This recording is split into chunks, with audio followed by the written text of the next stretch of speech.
প্রিয় দর্শক, আসসালামু আলাইকুম। শহীদ তিরমিজির পঞ্চম খণ্ড হাদিস নাম্বার 3098 বাংলা অনুবাদ। উমর ইবনে রাদিয়াল্লাহু তাআলা আনহু হইতে বর্ণিত, তিনি বলেন, আব্দুল্লাহ ইবনে রাদিয়াল্লাহু তাআলা আনহু তার বাবা আব্দুল্লাহ ইবনে উবাইর মারা গেলে আব্দুল্লাহ রাদিয়াল্লাহু তাআলা আনহু নবী সাল্লাল্লাহু আলাইহি ওয়াসাল্লামের সামনে এসে বললেন, আপনার জামাটি আমাকে দিন, তা দিয়ে আমার বাবাকে কাফন দেব এবং আপনি তার জানাজা আদায় করুন, তার জন্য ক্ষমা প্রার্থনা করুন। রাসূল সাল্লাল্লাহু আলাইহি ওয়াসাল্লাম তাকে তার জামা দিলেন এবং বললেন, তোমরা গোসল করা, কাফন ইত্যাদি ও অবসর হলে আমাকে খবর দিও। তিনি তিনি ও নামাজ আদায়ের প্রস্তুতি নিলেন। উমর রাদিয়াল্লাহু তাআলা আনহু তাকে টেনে ধরে বললেন, আল্লাহ তাআলা কি আপনাকে মুনাফিকদের জানাজা আদায় করতে নিষেধ করেনি? তিনি বললেন, আমাকে দুইটি ব্যাপারে স্বাধীনতা দেওয়া হয়েছে, তুমি তাদের জন্য ক্ষমা প্রার্থনা করো বা না করো। যাই হোক, তিনি তার জানাজা আদায় করলেন। আল্লাহ তাআলা তখন এই আয়াত অবতীর্ণ করে। অর্থ: তাদের কোনো ব্যক্তি মৃত্যুবরণ করলে তুমি কখনো তার জানাজা আদায় করবে না এবং তাদের কবরের পাশেও কখনো দাঁড়াবে না। সূরা আত-তাওবা ৮৪ নম্বর আয়াত। এরপর তিনি তাদের জানাজা করা ছেড়ে দেন মুনাফিকদের। হাদিসটি সহিহ ইবনে মাজাহ 1523 এবং বুখারীতে 4670 এবং মুসলিমে রয়েছে। হাদিস নাম্বার 3100 সহিহ তিরমিজি। আবু হুরায়রা রাদিয়াল্লাহু তাআলা আনহু হতে বর্ণিত আছে যে নবী করিম সাল্লাল্লাহু আলাইহি ওয়াসাল্লাম বলেছেন, কুবাবাসীদের সম্পর্কে আয়াত অবতীর্ণ হয়েছে। আয়াতের অনুবাদ: তথা এমন লোক আছে যারা পবিত্রতা অর্জন করে ভালোবেসে এবং অপবিত্রতা অর্জনকারীকে আল্লাহ তাআলাও ভালোবাসেন। সূরা আত-তাওবা 108 নম্বর আয়াত। আবু হুরায়রা রাদিয়াল্লাহু তাআলা আনহু বলেন, এইসব লোক পানি দিয়ে ইস্তেঞ্জা করত, তাই তাদের ব্যাপারে উক্ত আয়াত অবতীর্ণ হয়। হাদিসটি সহিহ ইবনে মাজাহ 357 নম্বরে রয়েছে। হাদিস নাম্বার 3101 বাংলা অনুবাদ। আলী রাদিয়াল্লাহু তাআলা আনহু হতে বর্ণিত, তিনি বলেন, আমি এক ব্যক্তিকে তার মৃত মুশরিক পিতা মাতার জন্য ক্ষমা প্রার্থনা করতে শুনলাম। আমি তাকে বললাম, তোমার মৃত পিতা মাতার জন্য তুমি কি ক্ষমা প্রার্থনা ও দোয়া করছো, অথচ তারা ছিল মুশরিক? সে বলল, ইব্রাহিম আলাইহিস সালাম কি তার বাবার জন্য ক্ষমা প্রার্থনা করেনি, অথচ তার বাবাও ছিল মুশরিক? এই বিষয়টি নবী সাল্লাল্লাহু আলাইহি ওয়াসাল্লাম কাছে উল্লেখ করলাম। তখন নিম্নোক্ত আয়াত অবতীর্ণ হয়। অনুবাদ: নবী, ঈমানদার লোকদের পক্ষে শোভনীয় নয় যে তারা মুশরিকদের জন্য ক্ষমা প্রার্থনা করবে, তারা তাদের আত্মীয় স্বজন হোক না কেন। সূরা আত-তাওবা 113 নম্বর আয়াত। সহিহ ইবনে মাজাহ হাদিসটি 1523 এবং বুখারী এবং মুসলিমে রয়েছে। হাদিস নাম্বার 3102 বাংলা অনুবাদ। কাব ইবনে মালিক রাদিয়াল্লাহু তাআলা আনহু হতে বর্ণিত, তিনি বলেন, রাসূল সাল্লাল্লাহু আলাইহি সাল্লাম যতগুলো যুদ্ধ করেছেন, একমাত্র বদরের যুদ্ধ ব্যতীত কোনো যুদ্ধই আমি উপস্থিত ছিলাম না। এভাবে তাবুকের যুদ্ধ ও সম্মুখ উপস্থিত হয়। যারা বদরের যুদ্ধে অংশগ্রহণ করেনি, নবী সাল্লাল্লাহু আলাইহি সাল্লাম তাদের কাউকে কোনরূপ ভর্ৎসনা করেনি, কারণ তিনি বের হয়েছিলেন কাফিলা অবরোধের উদ্দেশ্যে। ওইদিকে কুরাইশরা তাদের কাফিলার সাহায্যার্থে বের হয়েছিল। প্রতিশ্রুতি স্থান ব্যতীত উভয় পক্ষে পরস্পর মোকাবিলা অবতীর্ণ হয়।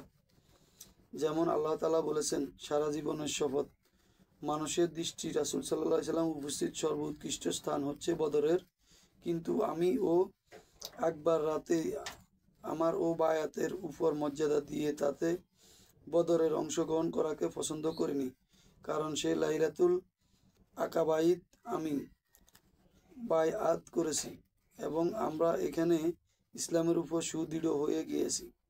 তারপর আমি কখনো রাসূল সাল্লাল্লাহু আলাইহি সাল্লামের কোনো অভিযান হইতে পিছনে ছিলাম না।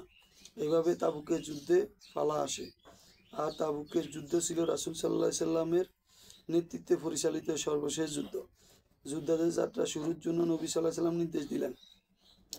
তারপর বর্ণনাকারী দীর্ঘ হাদিস বর্ণনা করেন, আমি নবী সাল্লাল্লাহু আলাইহি সাল্লামের নিকট গেলাম। তিনি তখন মসজিদে বসা ছিলেন। তার পাশে মুসলিম সমবেত ছিল। তার মুখমণ্ডল সাধারণ ন্যায় চমকাচ্ছিল। তিনি কোনো বিষয়ে আনন্দিত হইলে তার চেহারা মোবারক দীপ্তমান হয়ে ওঠে। আমি উপস্থিত হয়ে তার সামনে পড়লাম এবং তিনি বললেন, হেই কাব ইবনে মালিক, তোমার মা তোমাকে প্রসব করার পর যতগুলো দিন তোমার নিকট এসেছে, তার মধ্যে উৎকৃষ্ট দিনের সুসংবাদ তোমার জন্য। আমি বললাম, হে আল্লাহর নবী সাল্লাল্লাহু আলাইহি সাল্লাম, আল্লাহ তাআলা আপনার পক্ষ হইতে আমার পক্ষ হইতে? তিনি বললেন, বরং এটা আল্লাহ তাআলার পক্ষ হইতে। তারপর তিনি এই আয়াতগুলো তেলাওয়াত করলেন। অনুবাদ: আল্লাহ তাআলা অবশ্যই অনুগ্রহ পরায়ণ হইলে নবী সাল্লাল্লাহু আলাইহি সাল্লাম এবং মুজাহিদ আনসারদের প্রতি, যারা বড় ও দুঃসময়ে তার অনুসরণ করেছিল, এমনকি যখন তাদের মধ্যকার একদল বিধায়ক বক্র হওয়ার উপক্রম হয়েছিল। তারপর আল্লাহ তাআলা তাদেরও মাফ করলেন। তিনি ও তাদের প্রতি দয়া, পরম দয়ালু। এবং অপর তিনজনকে তাদের পিছনে রাখা হয়েছিল যখন পৃথিবী বিস্তৃত হওয়া সত্ত্বেও তাদের জন্য সুসঞ্চিত হয়ে গেল। তাদের জীবন দুর্বিষহ হয়ে উঠল। তারা পরে যেই ও আল্লাহ তাআলা ব্যতীত আর কোনো আশ্রয়স্থল নেই।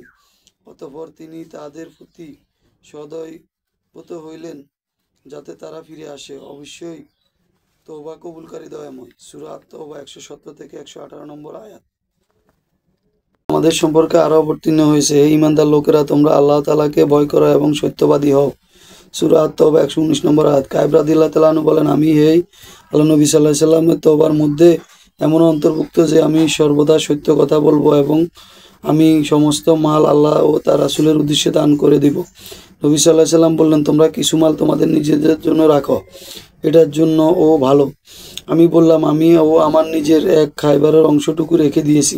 কাব রাদিয়াল্লাহু তাআলা আনহু বললেন, ইসলাম কবুল করার পর আল্লাহ তাআলা আমাকে যত নিয়ামত দান ও করেছেন তার মধ্যে তারই মধ্যে শ্রেষ্ঠত্ব নিয়ামত হচ্ছে রাসূল সাল্লাল্লাহু আলাইহি সাল্লামের নিকট আমার ও সঙ্গীদ্বয়ের সত্য কথা বলা ও আমাদের মিথ্যাবাদী না হওয়া, অন্যথায় তারা ধ্বংস হয়ে গিয়েছে, তদ্রূপ ধ্বংস হইতাম। আমি আশা করি সত্য বলার ব্যাপারে আল্লাহ তাআলা ও যেন আমার ন্যায় এত বড় পরীক্ষা আর কাউকে না ফেলে। আমি আর কখনো মিথ্যা বলিনি। আমি আরও আশা করি অবশিষ্ট দিনগুলো যেন আল্লাহ তাআলা আমাকে হেফাজত করেন। হাদিসটি সহিহ আবু দাউদে 1912, বুখারীতে 4676 এবং মুসলিমে হাদিসটি রয়েছে।